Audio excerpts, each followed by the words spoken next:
Hello दोस्तों, कैसे हैं आप? उम्मीद करते हैं अच्छे होंगे। आज हम आपसे बहुत दिनों के बाद मिले हैं। हमारे कुछ पर्सनल कारण थे जिस कारण से मैं वीडियो नहीं बना पा रहा था।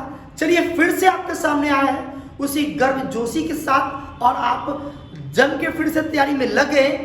अभी आर्थिक समीक्षा पेश किया गया, आर्थिक बजट पेश किया गया बिहार में और आपको पता होगा कि अनाउंसिंग है बिहार में तकरीबन 8 लाख बहाली आने वाली है। जिनको भी नौकरी लेना है एकदम जी तोड़ मेहनत कीजिए, मेहनत कभी बेकार नहीं जाता है। हम अपनी बात कर लेते हैं। कुछ पर्सनल कारण थे जिस कारण से मैं वीडियो नहीं बना पा रहा था। चलिए आज आपके सामने आए एक छोटी सी टॉपिक लेकर। यह टॉपिक साइंस का है। साइंस से अक्सर एग्जाम में एक क्वेश्चन पूछे जाते हैं, मेजरमेंट इंस्ट्रूमेंट कि कौन सा यंत्र क्या मापता है।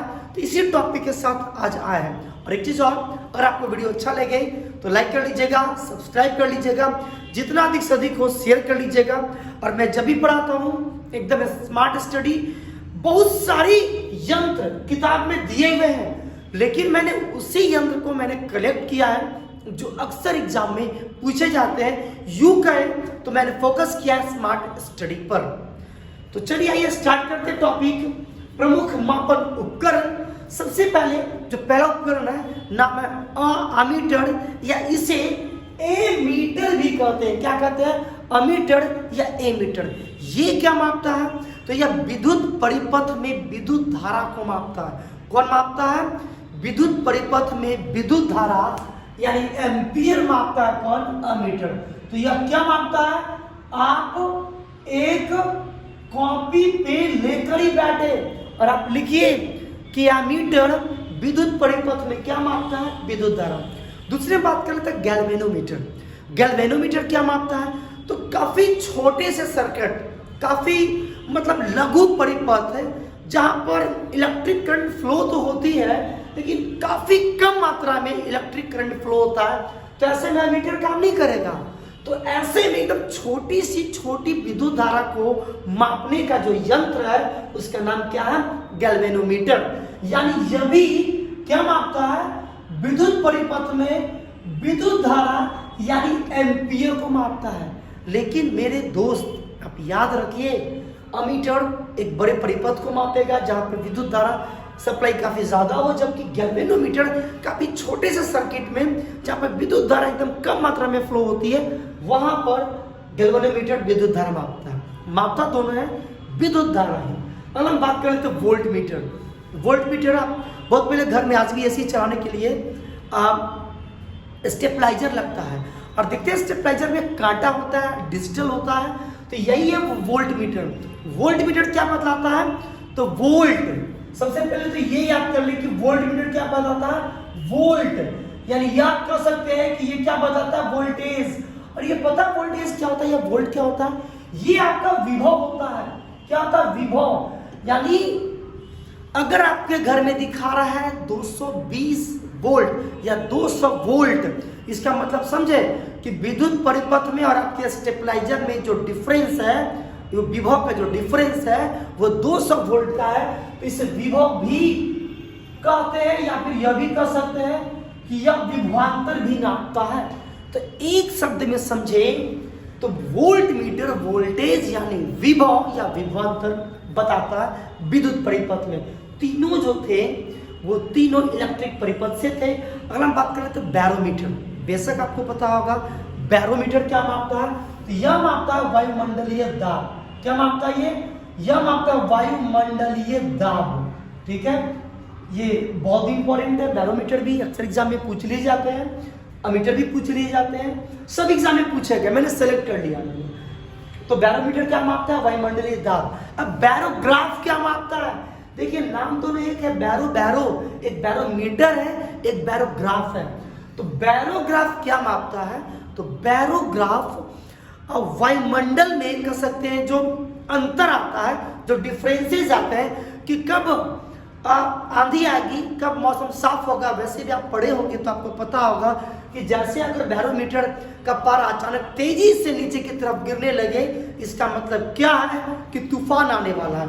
यानी या वायुमंडल में किसमें वायुमंडल में होने वाले किस चीज को, यह परिवर्तन को बतलाता है कौन, बैरोग्राफ। अगला आता है हाइड्रोमीटर, बहुत इंपॉर्टेंट। स्टूडेंट कंफ्यूज होते हैं कि हाइड्रोमीटर क्या मापता है। नाम एक है हाइड्रोमीटर और हाइग्रोमीटर, नाम एक जैसा लगता है। हम पहले बात कर लेते हैं हाइड्रोमीटर की। हाइड्रोमीटर तो पता है पानी होता है, जल होता है। हाइड्रो प्रोजेक्ट आपने सुना होगा, यानी जल से संबंधित प्रोजेक्ट। तो हाइड्रोमीटर यह बतलाता है जल का अपेक्षित घनत्व। क्या बनाता है ये बताता है जल का, क्या बनाता है, ये बतलाता है अपेक्षित घनत्व बतलाता है। याद कर लेंगे, ये भी आई है कि हाइड्रोमीटर जल के घनत्व को बतलाता है। अगला हम बात करते हैं हाइग्रोमीटर।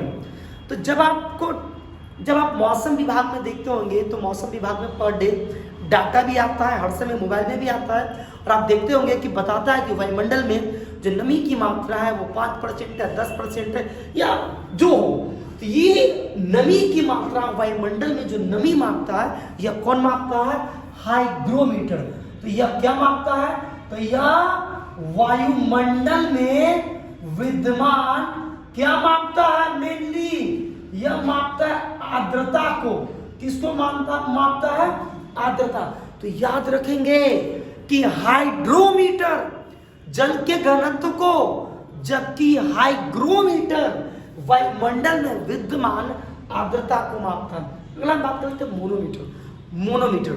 जब कभी आप बलून में जाएंगे ना, बलून खरीदने के लिए मार्केट में, तो देखते होंगे वहां पे जो भी बलून जो बेचते हैं, एक सिलेंडर रखते हैं, उसके ऊपर एक छोटा सा घड़ी जैसा लगा रहता है, वही होता है मोनोमीटर।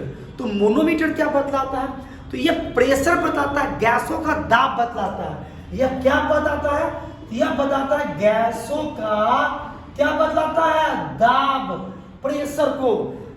इसलिए लगाया जाता है ताकि हर ऑब्जेक्ट का, टंकी का प्रेशर का लिमिटेड होता है।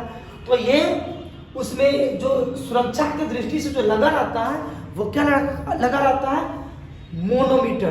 क्या मापता है, गैसों का दाब। अगला आते हैं बहुत इंपॉर्टेंट, ऑडोमीटर। बहुत लोगों को पता होगा ऑडोमीटर क्या मापता है। बाइक चलाते हैं बाइक, और बाइक में देखिएगा कि मीटर लगा होता है जो यह बतलाता है कि आप कितना किलोमीटर दूरी तय कर लिए। या 4 व्हीलर में या बस में, ट्रक में आप देखते होंगे कि एक मीटर लगा होता है, जैसे जैसे दूरी तय करते जाता है यह मीटर बढ़ते रहता है। तो ये वही मीटर है ऑडोमीटर। तो यह ऑडोमीटर क्या मापता है, तो मोटरसाइकिल गाड़ियों में लगी होती है, जो क्या मापता है, तय की गई दूरी, तय की गई क्या मापता है, ये दूरी को। भूलिएगा नहीं, बहुत इंपॉर्टेंट है ओडोमीटर। अगला स्पीडोमीटर। उसी बाइक में एक स्पीडोमीटर भी लगा था जो बताता है कि गाड़ी आपकी 10 की, 20 की, 30 की, 40 की, 50 की स्पीड में चल रही है। तो यह कौन बतलाता है, तो ये बताता है स्पीडोमीटर। यानी यह क्या बतलाता है, बाइक, कार इत्यादि के स्पीड को यानी गति को बतलाता है। अगला हम बात कर लेते हैं, समझ में आ चुका है, ओडोमीटर डिस्टेंस बताएगा कि कितना आपने दूरी तय किया, जबकि स्पीडोमीटर यह बताएगा कि आपकी गाड़ी की स्पीड क्या है या गति क्या है। अगला हम बात कर लेते हैं पैरोमीटर। पैरोमीटर टेम्परेचर बताता है, थर्मामीटर भी टेम्परेचर बताता है। जब फीवर आता है तब देखते हैं कि थर्मामीटर से आप फीवर को मापते हैं, वो भी तापमान को बतलाता है। यह पैरोमीटर है, यह भी तापमान को बतलाता है, लेकिन अत्यधिक तापमान को, जो वस्तु बहुत दूर है, लंबे डिस्टेंस पर है, जैसे सूरज बहुत दूर है पृथ्वी से, तो सूरज का तापमान किससे मापा जाता है, पैरोमीटर से। पैरोमीटर तापमान तो मापता है, लेकिन उसी का मापेगा जिसका तापमान बहुत ज्यादा होगा। यानी ये क्या मापता है, ये मापता है तापमान को। कैसे तापमान को, तो बहुत अधिक तापमान को। और यह जानते हैं, ये उसके विकिरण के हिसाब से यह मापता है कौन, तापमान। ठीक है, तो याद रखिएगा कि दूर स्थित वस्तु का जिसका टेम्परेचर बहुत ज्यादा रहता है, उसका तापमान कौन मापता है, पैरोमीटर। अगला बात कर लेते हैं कार्डियोग्राम। नाम से पता चल रहा है कार्डियो, आप सुने होंगे कोई डॉक्टर है कार्डियो स्पेशलिस्ट है। कार्डियो मतलब क्या होता है, हृदय। तो कार्डियोग्राम क्या मापता है, तो कार्डियोग्राम मापता है हृदय की गति को। किसको मापता है, हृदय गति को। याद रहेगा, कार्डियो से ट्रिक में आप पकड़ सकते हैं, कार्डियो में हृदय होता ही है, तो हृदय गति को। अगला कंपास। कंपास भी आप जानते होंगे कि कंपास हमेशा दिशा बतलाता है, और किस दिशा को बतलाता है, उत्तर दक्षिण दिशा को। तो कंपास क्या बतलाता है, उत्तर दक्षिण दिशा को। अगला फैदोमीटर। फैदोमीटर क्या मापता है, तो फैदोमीटर जल की गहराई, कोई नदी कितनी गहरी है, कोई समुद्र कितना गहरा है, कोई झील कितना गहरा है, या कोई अगर आर्टिफिशियल तालाब बना है वो कितना गहरा है, तो ये कौन मापेगा, ये फैदोमीटर। तो फैदोमीटर क्या बतलाता है, ये बतलाता है जल की गहराई को। उम्मीद रखते हैं इधर अच्छे से समझ में आ चुका होगा। बहुत इंपॉर्टेंट है, कोई ट्रिक मत लगाइए, बहुत छांट के लिखे, किताब में 100 लिखा हुआ है, मैंने सभी को छांटा और मैं आपके सामने 25 के आसपास मैंने लिखा है, जो एग्जाम के व्यू से बहुत इंपॉर्टेंट है, याद कर लेंगे। अगला है सोनार। तो पहले तो यही याद रखिए कि सोनार का फुल फॉर्म क्या होता है। सोनार, सोनार का फुल फॉर्म होता है, स्पेलिंग होता है SONAR, सोनार। सोनार मतलब होता है साउंड नेविगेशन एंड रेंजिंग। क्या होता है, पहले आप लिख लेंगे, क्या होता है, साउंड नेविगेशन एंड क्या होता है, रेंजिंग। अगर ऐसे लिखेंगे तो बहुत लंबा हो जाएगा, फिर भी आप नोट कर लीजिए। सोनार क्या मापता है, बहुत इंपॉर्टेंट है। जानते हैं, जल में जब कोई वस्तु डूब जाती है ना, तो उसकी स्थिति को पता लगाने के लिए किस चीज से पता लगाया जाता है, सोनार से। फिल्म देखे होंगे टाइटैनिक मूवी। टाइटैनिक मूवी क्या होता है, टाइटैनिक मूवी में देखे होंगे कि जो शिप होता है वो डूब जाता है। अगर पता लग गया कि टाइटैनिक ने कहाँ डूबा, कितनी गहराई पर डूबा, कहाँ पर स्थिति है, तो यह चीज कौन बतलाता है, सोनार। साउंड के रिफ्लेक्शन के माध्यम से यह बतलाया जाता है। तो सोनार क्या बतलाता है कि जल में कोई जो वस्तु होती है उसकी स्थिति को कौन बतलाता है, सोनार। याद रहेगा। अगला बात कर लेते हैं रडार का। रडार का फुल फॉर्म क्या होता है, इसका RA है, लेकिन इसका जानते हैं फुल फॉर्म क्या होता है, रेडियो डिटेक्शन एंड रेंजिंग।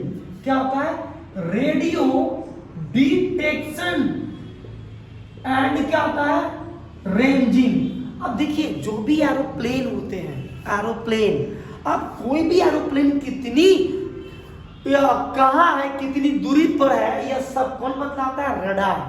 तो रडार में आप लिख लेंगे, जो कि जगह नहीं, उधर नहीं जा सकते हैं, आप लिख लेंगे वायुयान, हवाई जहाज की स्थिति को, यानी हवाई जहाज के पोजीशन को कौन बतलाता है, रडार बतलाता है। ठीक है, कहीं भी एयरपोर्ट पे रडार लगा होता है, रडार ही बतलाता है कि कौन कहाँ पे। या कभी देखे होंगे कि हमारे जो बॉर्डर होते हैं वहां भी रडार लगे होते हैं। अगर जैसे कोई दुश्मन का कोई अगर हवाई जहाज एंट्री करेगा तो रडार तुरंत पकड़ लेगा कि कोई जहाज हमारे एरिया में एंट्री करने वाला है, तो यह कौन बतलाता है, रडार। और मेरे भाई जानते हैं, सोनार और रडार का अक्सर एग्जाम में फुल फॉर्म पूछा जाता है। सोनार का sound navigation and ranging. Navigation मतलब समझ जाइए कि जलते फील्ड से, radar radio detection and ranging, जो हवाई जहाज, उड़ते वायुयान या किसी भी वायुयान का पोजीशन को बतलाता है। अगला इलेक्ट्रोकार्डियोग्राफी, बहुत इंपॉर्टेंट। इलेक्ट्रोकार्डियोग्राफी क्या मापता है, ये मापता है हृदय। क्या मापता है, हृदय को याद रखिएगा। इलेक्ट्रोकार्डियोग्राफी, अगर हृदय में किसी भी तरह की कोई विकृति होगी तो इसको कौन बतलाता है, इलेक्ट्रोकार्डियोग्राफी से पता किया जाता है। नाम है कार्डियो, मैंने पहले लिख दिया, कार्डियो में हृदय होता ही है, तो कार्डियो लगा हुआ है, यानी यह किससे संबंधित है, तो हृदय से। ठीक है, हृदय में किसी भी प्रकार की कोई विकृति होगी तो कौन बतलाएगा, इलेक्ट्रोकार्डियोग्राफी। अगला इलेक्ट्रो इंसेफेलोग्राफी। इलेक्ट्रो इंसेफेलोग्राफी, अब ये क्या बतलाता है, तो ये संबंधित है मस्तिष्क से। किससे संबंधित है, मस्तिष्क से। अगर ब्रेन में किसी भी तरह की कोई विकृति होती है तो इसको कौन बतलाता है, इलेक्ट्रो इंसेफेलोग्राफी। बहुत सारे क्वेश्चन बीपीएससी के एग्जाम में आ चुके हैं, बिहार में या बिहार के बाहर किसी भी एग्जाम में पूछे जाते हैं। अगर आप 65 या 64 बीपीएससी के क्वेश्चन उठाएंगे तो ये पूछा गया, 65 66 में उठाएंगे तो ये सब पूछे गए। तो बहुत इंपॉर्टेंट है, याद रखिएगा। इलेक्ट्रोकार्डियो, कार्डियो हृदय से संबंधित विकृति और इलेक्ट्रोएन्सेफेलोग्राफी मस्तिष्क से संबंधित विकृति को। अगला एमआरआई। अक्सर आप डॉक्टर के पास मिलते होंगे तो डॉक्टर आपको कहता होगा जाइए सबसे पहले आप एमआरआई करवा के आइए। तो एमआरआई क्या होता है कि अगर शरीर में, पूरे शरीर की एमआरआई होती है, अगर पूरे शरीर में कहीं भी कोई प्रॉब्लम है, कोई विकृति है, तो उसके विकृति को कौन मापता है? एमआरआई। अब एग्जाम में पूछता है कि बताइए एमआरआई का फुल फॉर्म क्या होता है? तो एमआरआई का फुल फॉर्म होता है मैग्नेटिक, क्या होता है? Magnetic resonance imaging. क्या होता है? Magnetic resonance imaging. तो याद रखेंगे कि एमआरआई का फुल फॉर्म भी पूछता है मैग्नेटिक रेजोनेंस एंड इमेजिंग। क्या यूज है एमआरआई का? तो पूरे बॉडी में कहीं भी कोई प्रॉब्लम हो, कोई विकृति, उसको कौन बता सकता है? एमआरआई। अगला सीटी स्कैन। सीटी स्कैन भी यही होता है। अगर देखते डॉक्टर से मिलते हैं तो लिखता है कि सीटी स्कैन करवा के आइए सर में कहीं भी। तो सीटी स्कैन का भी यही काम है, पूरे शरीर में कहीं भी कोई विकृति हो, कोई प्रॉब्लम हो तो सीटी स्कैन बता सकता है। लेकिन सीटी स्कैन का फुल फॉर्म क्या होता है? सी से होता है कंप्यूटेड, टी से होता है डेमोग्राफी स्कैन। तो फुल फॉर्म क्या होता है? कंप्यूटेड, कंप्यूटर से कंप्यूटेड टोमोग्राफी स्कैन। तो सीटी स्कैन का full form computed demography scan. दोनों का एक ही काम, एमआरआई सीटी स्कैन का पूरे शरीर में कहीं भी विकृति हो पता लगाने के लिए। सिस्मोग्राफ जानते हैं, फिलहाल बहुत भयंकर, अभी बहुत भयंकर क्या आया? भूकंप आया है। तो कहां पे आया है? तो सीरिया और तुर्की में भी बहुत भयंकर भूकंप आया। भारत ने अपना मिशन भी भेजा, 151 दल का सदस्य भेजा। इसका नाम क्या रखा? ऑपरेशन दोस्त। तो सिस्मोग्राफ क्या मापता है? तो सिस्मोग्राफ मापता है किसके? भूकंप को, भूकंप की तीव्रता को। क्या मापता है? भूकंप की तीव्रता को कौन मापता है? सिस्मोग्राफी। यानी भूकंप का जो कितना तेज भूकंप रहा ये कौन मापता है? सिस्मोग्राफ। यानी तीव्रता को कौन मापता है? सिस्मोग्राफ भूकंप को। अगला बात करते हैं अल्टीमीटर। अल्टीमीटर क्या मापता है? तो अल्टीमीटर मापता है ऊंचाई को। क्या मापता है? ऊंचाई। कोई जहाज कितनी ऊंचाई पर उड़ रहा है, या कोई गुब्बारा कितनी ऊंचाई तक चला गया, कितनी ऊंचाई पे है, उसको कौन मापेगा? अल्टीमीटर। अगला ये सिस्मोग्राफ। तो सिस्मोग्राफ भी देखिए, अच्छा मैंने दो बार मैंने लिख दिया, मैंने सिस्मो, ये भी सिस्मोग्राफ है, ये भी सिस्मोग्राफ है। ये क्या मापता है? सिस्मोग्राफ। यहाँ पे लिख दिया मैंने, क्या मापता है? भूकंप की तीव्रता को। मेरे भाई याद रखिए, बहुत इंपॉर्टेंट है, पक्का एग्जाम में आएगा। आपसे पूछेगा कि भारत ने जो अपना राहत मिशन जो भेजा अभी तुर्की में, इसका नाम क्या है? इसका नाम है ऑपरेशन दोस्त। अगला ये डायनेमोमीटर। डायनेमो नहीं, डायनेमोमीटर। डायनेमो क्या होता है? तो ये आंतरिक ऊर्जा को विद्युत ऊर्जा में चेंज करता है, लेकिन यह डायनेमोमीटर है। यह क्या करता है? तो इंजन द्वारा उत्पन्न की गई शक्ति, कोई इंजन कितना पावर क्रिएट कर रहा है, कितना शक्ति है उसकी, उसको कौन मापता है? डायनेमोमीटर। लिख लीजिए, लिखेंगे वीडियो लंबा हो जाएगा। तो डायनेमोमीटर क्या मापता है? इंजन द्वारा उत्पन्न की गई शक्ति। अगला क्रोनोमीटर। देखिए क्रोनोमीटर लगा होता है पता कहाँ पे? हवा, ये पानी में जो जहाज होते हैं, जो शिप होते हैं, उनमें लगा होता है। और यह क्या मापता है? तो यह मापता है टाइम को। किसको मापता है? समय को। एग्जैक्ट समय मापने के लिए क्या लगा होता है? क्रोनोमीटर। ठीक है, वैसे क्रोनोमीटर होता है टाइम से रिलेटेड। अगला साइक्लोट्रॉन। अब साइक्लोट्रॉन क्या होता है? तो जो भी चार्ज पार्टिकल होते हैं, जो आवेशित कण होते हैं, इन आवेशित कण को एक्सलरेट करने के लिए, मतलब क्या कहिए उसे हिंदी में, त्वरित करने के लिए, कि किसको? चार्ज पार्टिकल को, यानी आवेशित जो कण होंगे, चार्ज पार्टिकल है, उसको क्या करने के लिए? त्वरित करने के लिए क्या करते हैं? साइक्लोट्रॉन का यूज करते हैं। अगला थर्मोस्टेट। थर्मोस्टेट क्या एक अवस्था है जिस पर किसी भी वस्तु को एक नियत ताप पर रखा जाता है, तो तो वो क्या कहलाता है, ये स्टेट क्या होता है, थर्मोस्टेट। तो ये क्या होता है, एक फिक्स टेम्परेचर पे किसी वस्तु को रखने ये रखा जाता है, ये क्या, थर्मोस्टेट। अगला लाइटिंग कंडक्टर, ये एग्जाम में नहीं पूछा गया, ये एग्जाम में पूछ लिया गया, लाइटिंग कंडक्टर भी पूछे गए हैं। अब लाइटिंग कंडक्टर क्या होता है, देखिएगा बड़ी बड़ी सरकारी बिल्डिंग पे, बड़े बड़े बिल्डिंगों पे या टावर पे आप देखे होंगे कि टावर पे ऐसे ऊपर में वो लाल रंग का बल्ब जलते रहेगा, बुक बाक करते रहता है, देखे, वही होता है लाइटिंग कंडक्टर। अब लाइटिंग कंडक्टर का क्या काम होता है, तो अगर कभी खराब मौसम या खराब मौसम के कारण जब कभी बिजली गिरे तो किसी भी तरह का क्षति ना हो, इसीलिए ऊंची ऊंची इमारतों पे क्या लगाई जाती है, लाइटिंग कंडक्टर। तो लाइटिंग कंडक्टर का क्या कार्य है, लाइटिंग कंडक्टर का काम है कि बिजली के गिरने से उसको क्षति से बचाना, ताकि किसी भी प्रकार का कोई हानि ना हो। चलिए, मैंने कोशिश किया कि जो भी एग्जाम में क्वेश्चन पूछे जाते हैं मैंने सेलेक्ट किया। अगर आपको यकीन ना हो, उठाइए बीपीएससी का सेट, उठाइए दरोगा का सेट, उठाइए बीएसएससी का सेट, इससे बाहर नहीं आया होगा। मैंने सेलेक्ट किया मैंने आपके लिए। मैं हमेशा एक बात करता हूँ कि हमेशा भरोसा रखें स्मार्ट स्टडी पर, बहुत ही इंपॉर्टेंट चीज़ है। जहाँ पे जानना चाहिए मैं वहाँ पे 0 से टॉप तक बताऊंगा। अभी फिलहाल में इतना आपके लिए काफ़ी है, पहले आप इसे देखें। अगर ये याद हो जाएगा तो कोशिश करेंगे इसका पार्ट 2 हम बनाने के लिए। लेकिन मैंने गौर किया कि एग्जाम का ट्रेंड जो है इतना ही आता है। अगर वीडियो अच्छा हो, लगा हो, लाइक कीजिए, सब्सक्राइब कीजिए, है ना, जितना अधिक से अधिक को अपने दोस्तों में शेयर कीजिए। और मैं current affair per day, daily current affair का मैं कलेक्शन लाने वाला हूँ। वो हलवा नहीं लाएंगे हम आपके लिए, खिचड़ी नहीं लाएंगे हम, एक दिन में 2 ही 3 टॉपिक लाएंगे हम आपके लिए करंट अफेयर के लिए। ऐसा नहीं कि 15-20 करंट अफेयर लाएंगे, नहीं लाएंगे हम आपके लिए लाएंगे जो सिलेक्टेड हो, जो बहुत इंपॉर्टेंट हो, जो एग्जाम में आते हो, हम वो लाएंगे। और उसका नाम रहेगा, मतलब सीधी बात, नो बकवास, डायरेक्ट हम पढ़ेंगे टॉपिक को। तो तैयार रहिए, कल से आपको 5 मिनट 7 मिनट का करंट अफेयर भी मिलेगा डायरेक्ट, जो कि मैं पेपर से, हिंदी पेपर से, द हिंदू पेपर से मैं कलेक्ट करके लाऊंगा। हमारे साथ बने रहिए, मिलते हैं ऐसे वीडियो के साथ कल के वीडियो में। तब तक के लिए गुड नाइट।